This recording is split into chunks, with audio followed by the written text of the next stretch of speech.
गरुडगमन तव चरणकमलमिह मनसि लसतु मम नित्यम्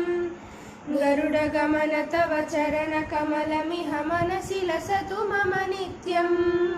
मनसि लसतु मम नित्यम् मम तापमपाकुरु देवा मम पापमपाकुरु देवा मम तापमपाकुरु देवा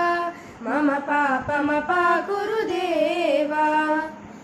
जलजनयन विधिनमुचिहरण मुख विबुध विनुत पद पद्मा जलजनयन विधिनमुचिहरण मुख विबुध विनुत पद पद्मा विबुध विनुत पद पद्मा मम तापमपाकुरु देवा मम पापमपाकुरु देवा मम तापमपाकुरु देवा मम पापमपाकुरु देवा।